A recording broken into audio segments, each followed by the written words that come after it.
this has been one of my most requested as of recently videos, and I'm about to show you how to do it. We are going to crochet a necklace. So let me show you. This is like the third one I've made. The other two have been given away. And for these I used some check clasp briolettes and some 6/0 seed beads. And I just kind of had a little pattern and I just crocheted these beads onto my S-Lon. So a few things that you're going to need to do this are, of course, you're going to want your S-Lon, and I have some here. I did get this at the Bead Obsession. As a matter of fact, all of these came from the Bead Obsession. All my beads and my S-Lon came from there. And this is a 0.05 millimeter diameter thread. And it's very sturdy, so you can crochet with it. You can do macrame with it. It's very versatile. This one actually came in the first bead box I got, but I have since ordered like a deep blue one. But instead of using that one today, I thought the brown would look really good. And we are going to use these beads to go with it. And these all came in like, either I ordered it or it came in one of the boxes. You know, so we're going to do this. The other thing you're going to want is a nice little sharp pair of scissors so you can cut your S-Lon. You're going to want a crochet hook. I swiped these from my mom because my mom crocheted. She hasn't done it in a long time because she has a hard time seeing. So this is a size 4, and I've seen demos of it as a size 5 or a size 6, but I really like the small loops this one gives me. You can find these at any craft store or on Amazon, of course. If I find a link to like a nice little set, I will put it on the description for you. I just don't want to have you get a bunch of needles that you don't need when you only probably, if this is the only thing you're going to crochet, that you're only going to need a couple sizes. So 4, 5, 6, depending on the size loops you're going to want. There isn't a huge difference between the hook size between them. So I just took the one that my mom had. The amount of S-Lon is going to vary. So this is a pretty long necklace, but it can also be used as a wrap bracelet. You can choose to put a clasp on it or not. I did, just because if I wanted to use it as a wrap bracelet, I think it would be easier for me to get the right tension that I would want. So this is really fun, and it gives you something like natural to put your beads on, and it's just really a lot of fun to do, and it goes pretty quick. So I cut about a wingspan and a half, and for those of you who do not know how much a wingspan is, it's approximately 165 inches. So in order to make a long piece, or if you want to make a super long wrap bracelet, that's what you're going to want to do. The first thing we're going to do is we're going to come up with some kind of pattern that we want to have strung on here. So you want to string your beads on first. So I think I'm going to do like two of these little, these are like, oh gosh, I think these are like 2/0 beads. So they're really, really big seed beads. And they're in this lovely turquoise color. We'll do 3. We'll do 3 of them. And then we have some crullers, all check glass. You can use crystals. Crystals look so good in this design. And I just didn't have the colors that I was really wanting to use. So I'm going to be on the lookout for some good crystals to use as well. And then we'll put on, we'll do 2 of these. So I'm going to start with 3 of these and end with 3, but we'll do 2 like in the middle here. And just once you figure out your pattern that you want to do, just pile your beads on.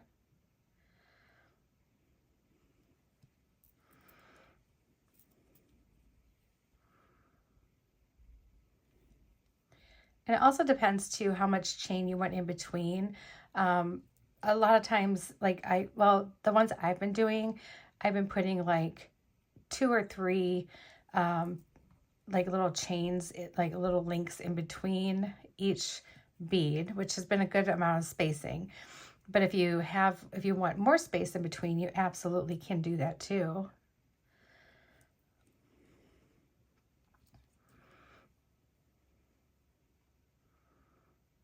So I'm just going to finish threading these on, and then when I come back, we'll have all our beads on and we'll be able to get started. Oop. Put that on and then I'll go. Okay, I got all the beads strung on, and as you can see, I don't have them really that far down from where I'm going to start because I'm going to be pulling beads up, but do have something that you can put on the end so that when you do get closer towards the middle, you can pin that on and then it won't be so bad. You won't lose them if you pick it up. All right, so just so you know, I had this habit when I was first starting out of maybe not watching something all the way through, but saving it so that I could go back to it when I had time. Well, one of the videos I had saved was one that Kelly Sutton did about this project. So I was going through my saved videos the other day and I said, I'm going to do that. I called my mom and I asked her, I'm like, do you have any crochet hooks? So I practiced it for about a week and on very many different types of beads. And I'm like, yeah, I think I would love to teach this because it would be fun. So in case you never saw it over on Kelly's channel, then, and she's retired now, but I can still link her channel to the description below because I do follow her and I still go to her from time to time, especially when it's questions about leather and, you know, I need some reminders. All right, so you're going to take some of your thread. You're going to just make like a little loop like this, just cross the short one over the big one. And you want to make like a little slip knot. And so you just take your loop, put it over your strands, and just kind of pull it through. Oop, it's really easier than that, guys. Just kind of pull it through. Oh my goodness. Hold on. Pull it through. And then as you pull, you can just make like a little slip knot. And the reason we do that is because we want to be able to control this and not have it tied tight to our little tool here. Our knot needle, our hook, our crochet hook. All right, so first thing I'm going to do is I'm going to do a couple stitches. So I'm going to hang on to my little tail in my one hand, and we can just kind of wrap this over our fingers to give us some tension. And this is where the part is like super duper easy. And loosen that up just a little bit. We want to be able to fit our needle through. So I have it facing this way. So my little hook is actually facing against me, but it's on this side, my side of the thread. And we're just going to hook our thread onto it and pull it through our hole. Whoops, that's why we got to keep it just a little bit bigger, Jody. Quit pulling on it so hard. So just hook it. I want to hang on to that knot. Hook it and pull it through our hole to get your first one started. And then do it again. It's really easy. It's just a chain. Okay, we'll do one more. So here's my hook. It's in my loop. We're going to take it and we're going to grab our thread, twist the hook, pull it down through our loop, and then back up. It's that easy. And then we're going to feed a bead up, get our fingers situated again. I'm hanging on to the ending of our braided or chained thread here, and we're going to grab just the same way, and then it like grabs a hold of that bead. That bead is now sitting there, and then we're going to do 2 more after that, and then we can grab the next bead, pull it up.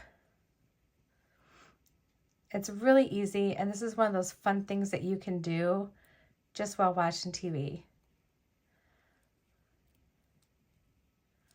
So let's do another one together. We're going to do a few of them together so you can see it go around other beads.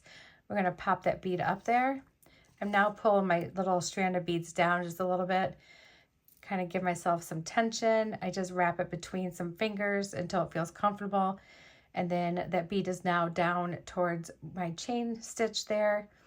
And I'm going to take my crochet hook and I'm going to just press it against that thread, turn it in my hand, hook it, and pull it through. And we'll do that again. And the same goes for any size bead. So here's this bead. We're going to do the same thing. You might want to give it like a little bit bigger of a hole to get around it. And then 2 more in between. I can scoop my beads down again. Here's the cruller, which is more of like a rondelle. So we're going to do this again. So as you can see, it's pretty simple. Getting it started is really the hardest part, and this is what it's going to start looking like. And you can just keep going and going and going. See how nice the chain is? That's not how it looked for me in the beginning. It was pretty wonky, but if you keep the same amount of tension on your needle and on your hand, then your loops should be very consistent, and it will do this natural twisting, which is kind of what you want it to do anyway. It just ends up looking really, really cool. All right, guys, I'm going to do some more of this. I'll leave a few at the end so we can finish it off together, but I'll be back in just a little bit. Okay, so we're actually getting pretty close to the end, so I thought I'd bring you guys back and we could finish this together. So I got one more loop I need to make here, and then we can bring another bead up. And I always string on way too many beads because I just never know how many beads I'm going to need. I'm sure there's some kind of science formula out there, but don't ask this girl because I don't know. I just string on more than what I could possibly need. And then I will have enough. So yeah. Now you can, so I already told you like how much like I pulled off. So it was definitely probably about 200 inches. But I will show you when this is done, like how much you end up with because of the loops. So that'll give you some kind of idea. Like if you want to make something super duper long that you can wrap around a lot of times, then you're going to want to probably have more of your S-Lon.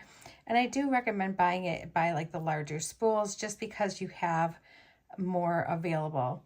So I'm going to take the beads off here. I can always string another one back on if I need to, but we're just going to leave them sit right here for now. And I'm going to leave myself a little tail. Whoop. Right there. And then we can let that drop down, and I'll grab my next bead. And we're just going to continue on making our, continue on making our little chain here. The nice thing about this is if you feel like you messed up somewhere, you can just pull on it and it'll all come undone. You'll be able to get, you know, your beads will still be on there, but everything will come undone and you can just start back where you were.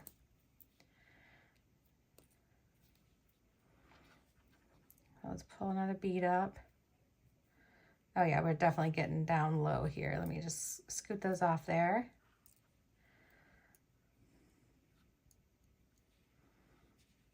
And you can even just like add a bead on, you know, at a time. And at this point is probably what I would do, just kind of add one on. Like this one will go on.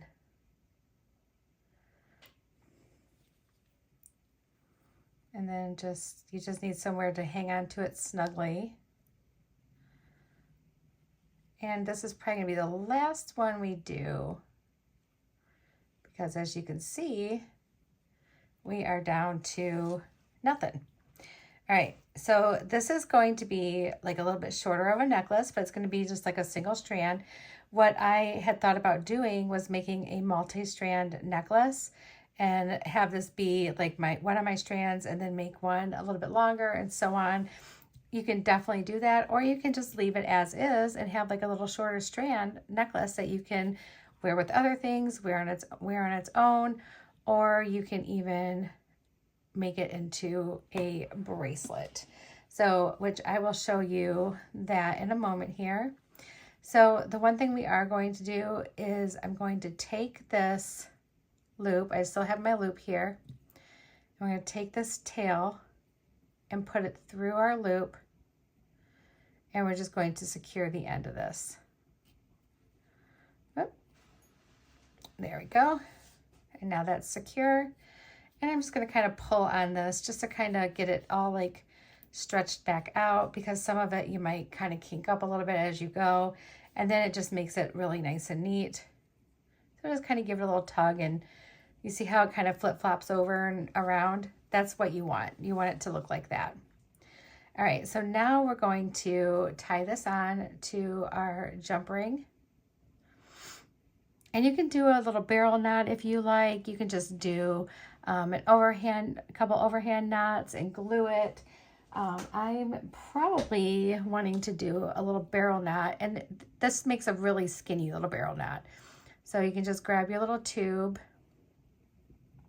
Oops, I want to shove this down further. So I have both of my threads right here. Grab your tube or your straw, whatever you're using, and then you can just wrap around, and we're going up towards our jump ring. And this one is a pretty short strand, so I don't think we can get very far. You know what, hold on one second, let's do it this way. Start way down here so I have a little bit more. Okay, oh, there it is. Let's lay this on here. Probably doesn't help that I'm doing it in the wrong hand, but, and then we're going to, let me switch hands, you guys, because I am totally doing this in the wrong hand. Oh, I want that jump ring back though. Come on back, jump ring. All right.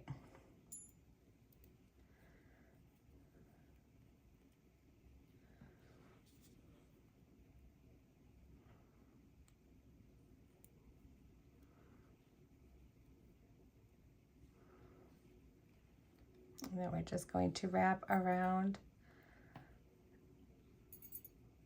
going up towards our left hand. This may not be the neatest barrel knot you've ever seen because it's not being done with leather, it's being done with thread or cord. And then we can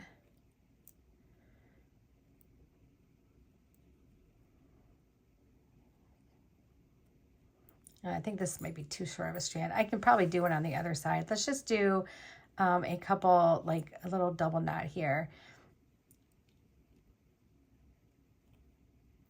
So I'm gonna do one loop and then push my tail back through it again. Other useful tool, if you have it, of course, glue. You can use GS Hypo Cement, which is what I'm going to use. You can use E6000. I like the GS Hypo Cement for this because it is has that needle precision tip, which is really, really nice. And then we're just going to tighten that up. We can come in and snip it off close to the knot. Just leave a little tail there because we're going to get rid of that too. And you can either use a lighter or a thread burner. I don't trust myself with a lighter doing this. I think I would set the whole thing on fire, so I use a thread burner. So let's go ahead and get our glue on first. And I'm just putting glue on that knot. Okay. And then we'll leave this open. Let me put it on a little baggie here. Got a little baggie we're going to be tossing. And then we can do this side. And we're just going to put it right onto our clasp. And let's just do the same thing here. Go through our loop once.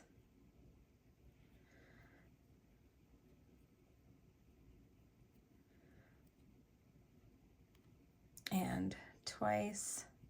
Don't let that knot take control of you. You take control of the knot. And we do want that knot to come down close towards where our chain stitch starts. Okay, so just like that. And this knot will stay. It's going to be a good knot. And we can go ahead and dab a little bit of glue on this one.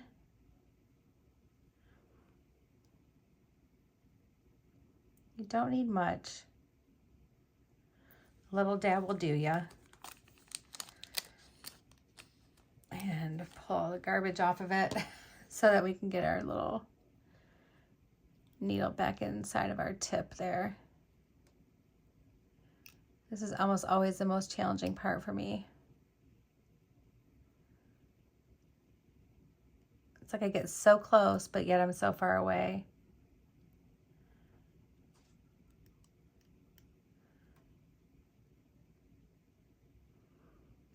There we go. Okay. All right, so we have that. We can snip this off a little bit. There we go. I'm going to grab my thread burner here. I'll make sure I link this in the description as well in case you want to get it. I think it's around 15 to 20 bucks, but it's really worth it. So you just push the little button down. That little coil is going to warm up. And then you can just come in here and burn your little thread, and it'll make it so it doesn't like open up. Just one little added insurance to the glue. There we go. All right, so we got that. And let's do this one. I was really careful to try not to get the glue on the actual little thread hanging here, just because I don't want my burner to have glue all over it. There we go. That's a done deal. Put that back on. And this is what we ended up with. And it's a super cute, shorter necklace. This kind of stuff is great for the summer too, because it's not as hot as like having like a ton of beads on you. And this size ended up being like perfect for me to wear as like a 3-strand bracelet or a shorter necklace. So I will show you what it looks like on me as a necklace. I'll be right back. Okay, friends, there we go. It's like a nice little sweet petite necklace. And that turned out really good. So if you want it doubled this length, then you would just want to double what you pulled off the spool. But let me give you a measurement of this, just so you know how much cord making these little chain links in between your beads takes up. It takes up quite a bit. So not including the clasp, we have about 21 inches of beaded cord. All right, guys, I hope you like this one. It's a lot of fun, and it goes really super fast. Once you understand what's going on with it and how to do it, you can just sit there, like I said, watch a TV show and just make away. This other one that I made, I think I almost doubled what I was using. So it's much, much longer. But this one could also be doubled and worn like this. I kind of like the little drops on it just because it gives more of a, I don't know, it kind of looks more statement-y, you know what I mean? So it makes it a lot of fun. So look through your drops, look through all that good stuff. And let me see, I'll just kind of put this on my wrist too so you can see how that looks. Cute, huh? Stack up on those 6/0 beads and yeah, you guys will be good to go, and you can make a whole bunch of these and they'd be so cute. We will do one that's going to be multi-strand soon. I think that could be a lot of fun to do, and we can, you know, kind of expand from there and see what else we can come up with. So, all right, guys, I'm sending you my love. Don't forget to go to the description and check out the couple things I'm going to put down there for you. All right, bye everyone.